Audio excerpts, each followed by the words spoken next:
As I have stated on numerous occasions on this channel, Ace Attorney is a series that lives and dies by its colorful cast of likable, complex, well-written characters. As such, it is vital that each and every important character within a given Ace Attorney game is given the opportunity to flesh out their respective stories before bringing those stories to satisfying conclusions. Not every character can have a well-defined arc with a definitive beginning, middle, and end, but at the very least, the main characters of any given game should be able to follow this structure to some degree in order to truly engage the audience. While the series is generally quite good at doing this, that doesn't stop a few select characters from falling through the cracks. After all, there's only so much time you can give to each character in a single game before the credits roll. So it's only natural that some characters end up not getting as much development as they could have.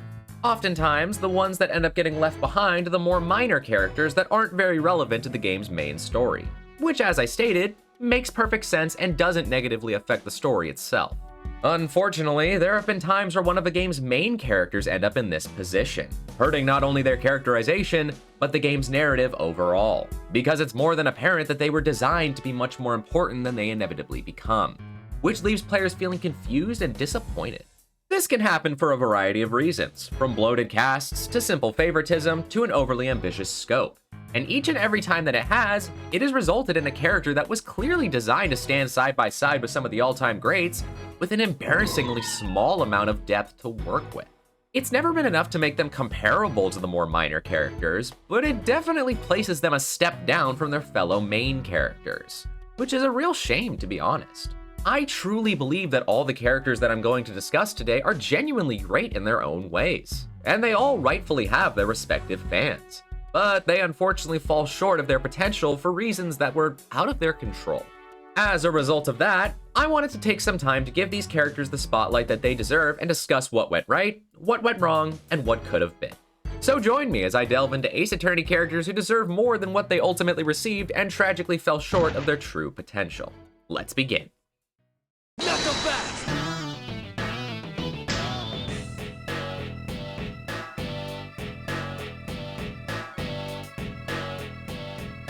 Ace Attorney Investigations Miles Edgeworth is one of several Ace Attorney games that mixes up the typical structure and pacing of its story. In a more by-the-book Ace Attorney game, the 5 main cases progress as follows. Case 1 serves to ease the player into the world and introduce them to its main characters. Case 2 is more or less an extension of this introduction that gives players their main rival, as well as a lot more world building. Case 3 serves as a more lighthearted, hopefully fun filler case. Case 4 prepares them for the finale that is to come, and Case 5 is the grand finale in question. This is naturally a very solid means by which to tell a story, as it provides players with enough time to grow attached to the world and characters of the game before testing them with a final mystery, which is very often the highlight of the story.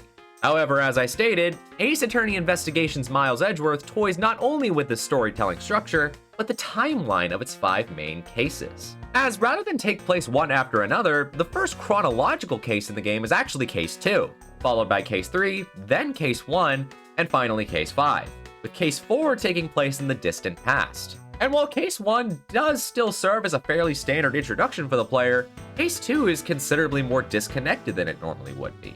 While Case 3 is almost a weird blend of what a second and third case typically look like. Are you still following me here? The point is that Ace Attorney Investigations Miles Edgeworth makes a real effort to mix things up. And that is sometimes to its benefit, and often to its detriment. Such is the case with the game's main rival character, Agent Shi-Long Lang, who makes his debut in the game's third case, the Kidnap Turnabout. When players first encounter Shi-Long Lang, he's an investigator hailing from the land of Zhangfa with the highest successful arrest rate out of anyone working at Interpol. He's a very intense man, but it also seems that he has a good heart, as he's earned the respect of his associates by frequently treating them with respect, sometimes to a comedic degree. In addition, Lang has a major distrust for prosecutors, which most certainly includes Miles Edgeworth himself. This naturally leads to the two butting heads as they attempt to solve the case, but ultimately, they do manage to catch the true culprit, though I can't necessarily say that they did so by working together. This all serves as a fairly solid introduction for the guy in an otherwise terribly written case. But the issue here is in the fact that at this point in the story, Lang only has 2 more cases to take what he has established and do something meaningful with it.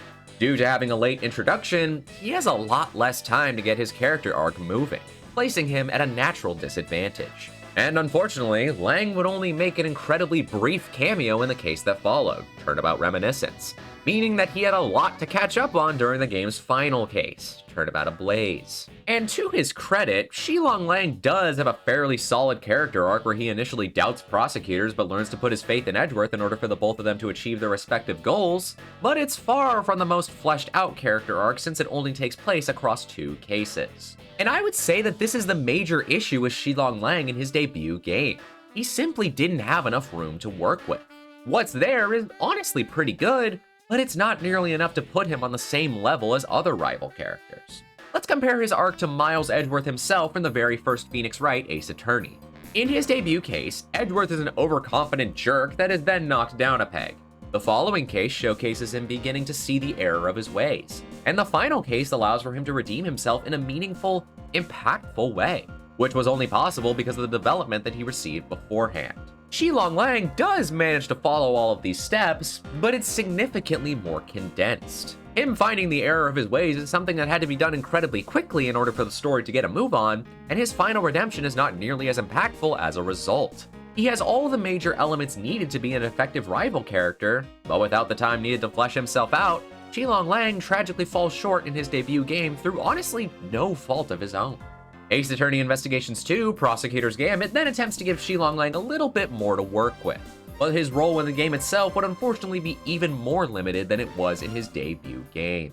He makes a brief appearance in the game's second case, the Captive Turnabout, hinting that his story is not yet concluded, but that's all he's given until the game's fifth and final case, Turnabout for the Ages.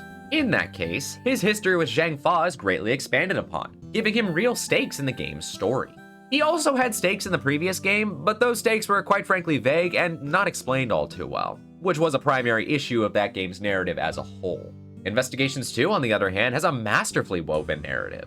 And what's especially impressive about it is that it grants some level of complexity to almost the entire cast, including characters that would normally be completely unnoteworthy. This is all ultimately to the game's benefit, because it makes its story rich and immensely complex. But it once again means that there isn't enough room for Shilong Lang to gain as much depth as he could have. Even more so than in Turnabout Ablaze, what's here is great, as it really lets Shilong Lang shine. And it does wrap up his character arc nicely with him resolving to start anew and rebuild Zhang Fa. But he's certainly ranked in the bottom half of the cast in terms of relevance, which is a real shame. Compare this once again to another rival character, this time from the same game, Verity Gavel. Unlike Lang in either of the games that he appears in, Gavel has a major role in all of her main game's cases after the first one, allowing her to have a remarkably solid character arc where she helps to fight against the corruption of her employers together with Edgeworth. Verity Gavel is honestly a perfect example of what Shilong Lang could have had. And while I believe that both characters are great for their own reasons, it's undeniable that one is significantly more fleshed out than the other. I think that ultimately, Capcom realized that they had made a handful of mistakes in the first Investigations game. And while they were essentially able to correct every single one of those mistakes in its sequel, there was a limit to what they were able to do with Lang. They gave him as much space to work with as they could, but ultimately, Investigations 2 had its own unique story to tell, so it couldn't waste too much time fixing the mistakes of the past. Overall, Shilong Lang is a character that was never allowed to fully realize his potential because he was never granted the opportunity to be the star of the show. While his story is complete, I can't help but feel that he deserved just a little bit more in order to truly shine. Objection!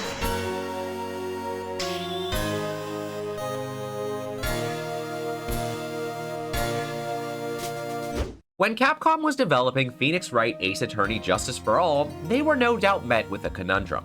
Miles Edgeworth was a very difficult rival character to follow up on, as he set quite the high standard for the role before taking his temporary leave. And this plight, the plight of following up on one of the best written characters in the series, is the plight that Franziska von Karma, the main prosecutor of Justice for All, has faced for her entire life, both in-universe and out-of-universe. Franziska von Karma has a very strong introduction in her initial outing. As the daughter and successor to Manfred von Karma, the ruthless prosecutor and final boss of the first game, she immediately takes control of the courtroom by force using a whip of all things, and is determined to achieve a flawless victory just as her father did countless times before her. Phoenix and Maya initially believe that she's attempting to avenge her father from his fate in the first game, but she quickly reveals that she's doing nothing of the sort. Instead, she simply strives for perfection in order to uphold the Von Karma name and prove herself superior to both Phoenix and Edgeworth. And while she does have a fairly strong showing in the initial 2 cases that she appears in, demonstrating her relentless nature and refusal to accept defeat, her time in her debut game is cut short in the game's final case, Farewell My Turnabout. There, she's shot in the shoulder by Shelly the Killer before the trial, which is incredibly ironic. This puts her out of commission for the majority of the case, leaving room for Miles Edgeworth to make his grand return and take her place. And while this is quite frankly a welcome return that paves the way for some fantastic developments for both Edgeworth and Phoenix's characters, it comes at the cost of placing Franziska at the sidelines and preventing her from properly resolving her own character arc. Thankfully, she does eventually assist in saving the case by carrying the evidence that Detective Gumshoe found to the courtroom, allowing for the day to be won, which is a genuinely great moment for her. Lastly, Franziska is given one final scene after the credits roll where Edgeworth stops her at an international airport, where she intends to board a plane flying to Europe. And while this scene isn't necessarily the equivalent of starring as the main prosecutor of a final case, it does manage to do a great deal for her character in just a handful of lines. It's important to note before delving into the scene that due to Edgeworth being adopted by Manfred von Karma at an early age, he essentially acted as Franziska's older brother. Justice for All makes it clear that the two are not on the best terms, with Franziska resenting Edgeworth and criticizing him for disappearing when he did. This all culminates in this final scene, which reveals everything about Franziska's relationship with Edgeworth and why exactly she is the way that she is. In this scene, Franziska lashes out at Edgeworth for never being able to understand what it's like to be Manfred von Karma's daughter, and to be crushed under the weight of the expectations that come with such a title. She explains that while Edgeworth became the successor that von Karma had always wanted, she was left all alone, desperately trying to surpass him so that she could be who she believed she had to be. Shortly after, she sheds her tough exterior and attempts to hold back her tears, vowing that she would not walk in his shadow forever and that she would one day face him again. This is an incredibly impactful scene because, as I stated, it explains everything about her actions and motivations from throughout the game. Franziska grew up with impossible expectations that were placed on her shoulders from a father that likely didn't treat her all too well.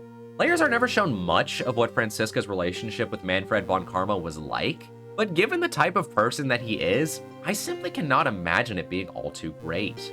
Something that is clear is that Franziska was raised to believe that she could never be anything other than the perfect prosecutor just as her father was. So when she discovered that she wasn't perfect, that she was being surpassed by someone who didn't even formally bear the Von Karma name, it tore her up inside.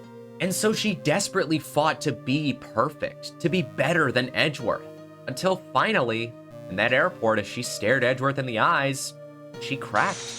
Now this context is important not only because it helps to make Franziska a really interesting character, but because it weirdly justifies the fact that she was sidelined in the game itself. Justice for All's final case was overall solid for Franziska, but it would be a massive understatement to say that she was reduced to second fiddle due to Edgeworth, which is actually fitting for her character, as being second place to Edgeworth is her main internal conflict. In that way, it's awfully fitting that she was given the role that she was.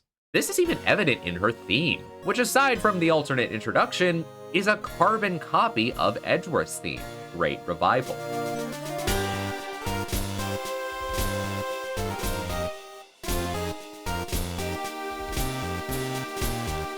It does make sense to a degree for both characters to share a theme, as they are both students of Manfred von Karma, but I can't help but feel that this is yet another example of Franziska's story being told through more indirect means.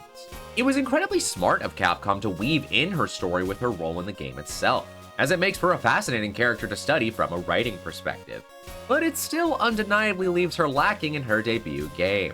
Justice for All gives her a great start, but it leaves it to future games to continue her story just as it continued Edgeworth's. And sure enough, the very next game, Phoenix Wright Ace Attorney Trials and Tribulations, does throw Franziska a bone in Bridge to the Turnabout by allowing her to finally face off against Edgeworth in the courtroom.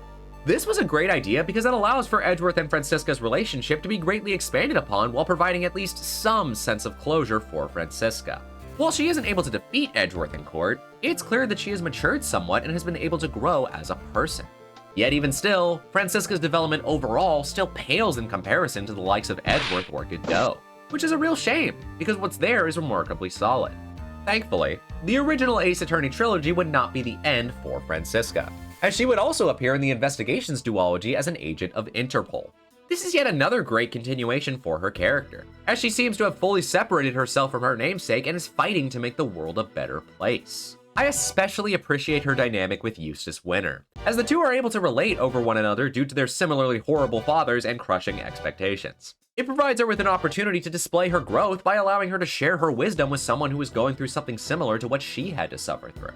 Franziska von Karma is definitely my personal favorite character in this video because her story is incredibly well done. My issue lies in the fact that she's never fully been given the spotlight in the same way that almost all of her prosecutorial equivalents have.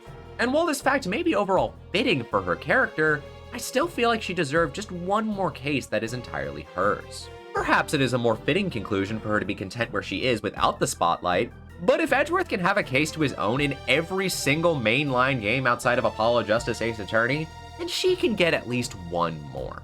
I've voiced before that I would really like to see her return in Ace Attorney 7 in the same way that Edgeworth did in Dual Destinies, with her being summoned in order to handle a particularly serious case due to her expertise. The dynamic between her and Athena Sykes, who I'm optimistically hoping to be the protagonist of the next game, would be really fun to see. And I think it would provide her with that extra bit of attention that I feel she deserves. While Franziska von Karma has received a lot of really solid moments in character development, I just can't help but feel that she needs just one more case to call her own. Because as it stands, she is still unrightfully living in the shadow of her fan-favorite brother. Now, the characters that I have discussed up until this point have been incredibly important to their respective games, but what if I told you that the third character that I have to discuss is not only the protagonist of an Ace Attorney game, but the protagonist of his own trilogy? There's no point in beating around the bush. Allow me to introduce you to Apollo Justice. Gotcha!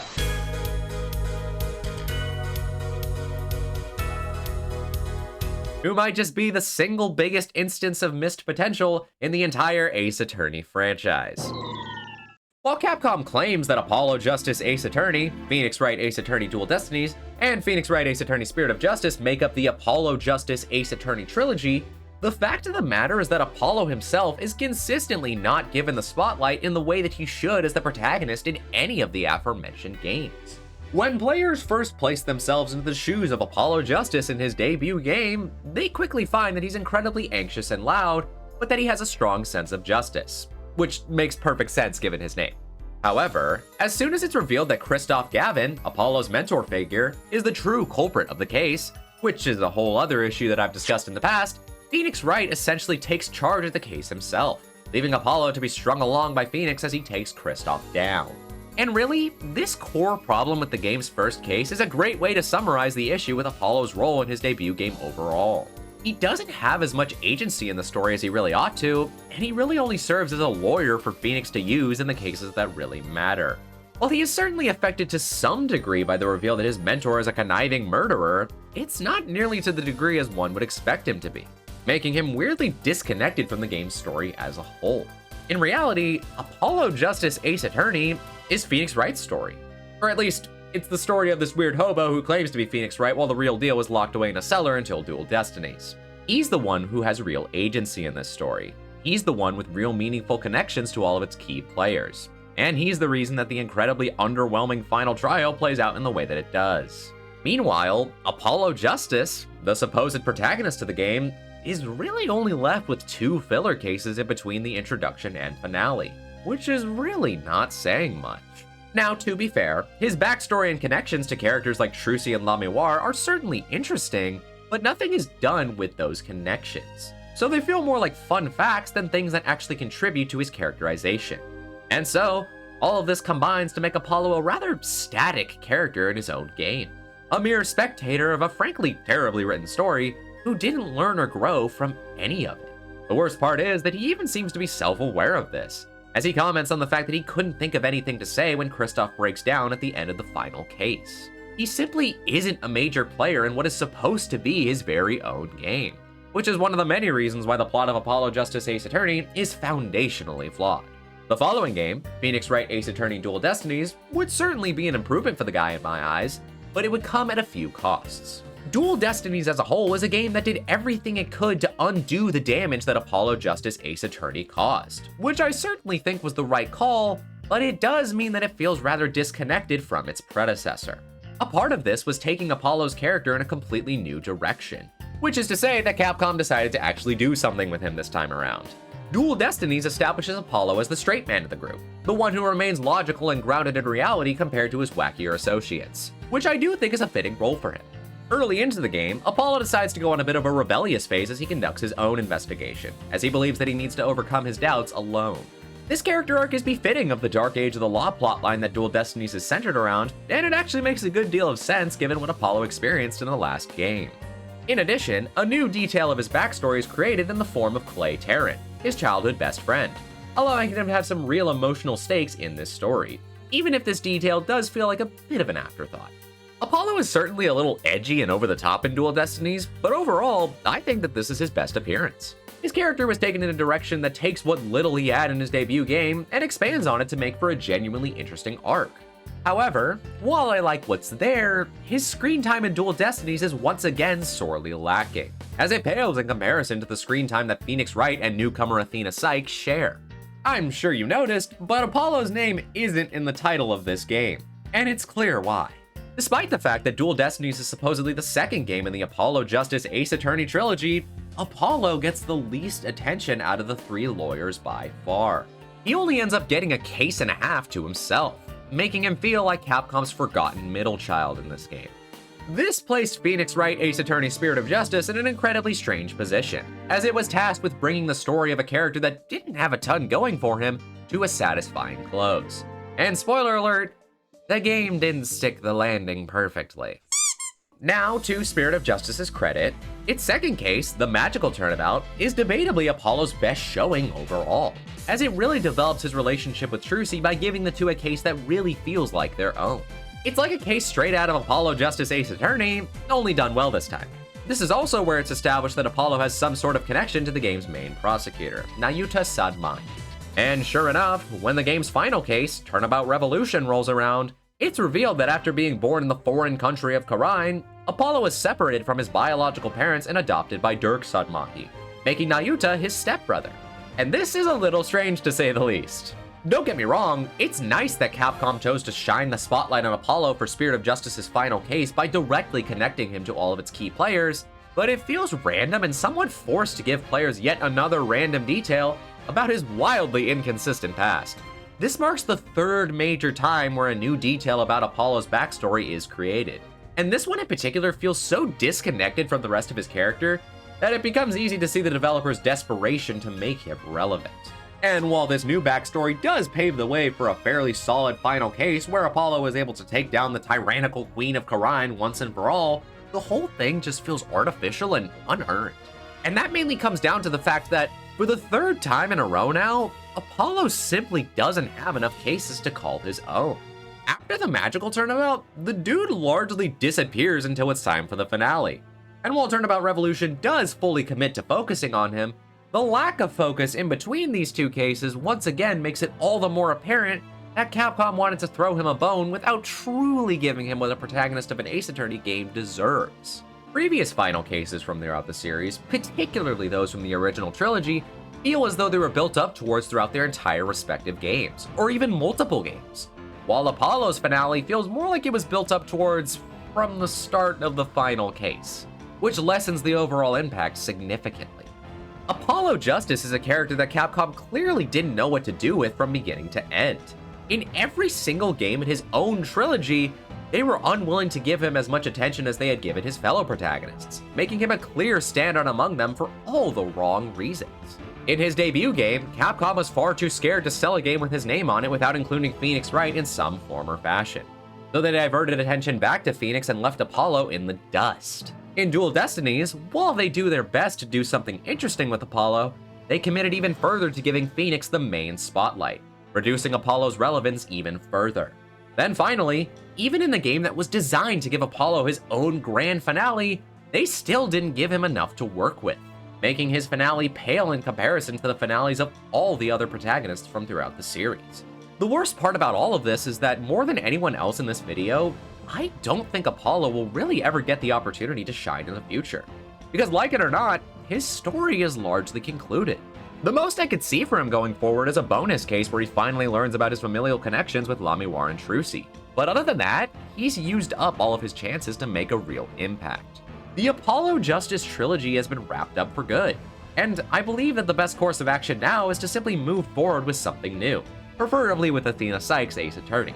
It's a shame for poor old Polly, it truly is, but it's just too late for him now. And so he stands the single biggest example of an Ace Attorney character that deserved more than what he was ultimately given. Hey, thanks for watching the video. Be sure to let me know which Ace Attorney character you think deserved more in the comments down below. And while you're down there, consider hitting the subscribe button for more deep dives into all things Ace Attorney. For now though, that's all from me. Take care of yourselves.